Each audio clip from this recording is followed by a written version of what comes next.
eu entendo, non, que o Partido Popular queira disfrazar a realidade da súa xestión, a realidade do seu primeiro ano de goberno.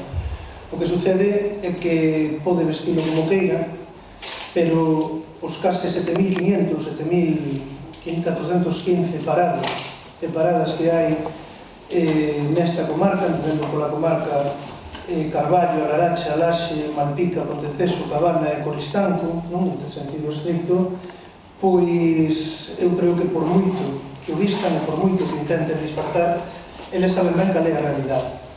A realidade é que desde que goberna o Partido Popular o desemprego incrementouse no conxunto de Galiza en máis de 33.000 persoas.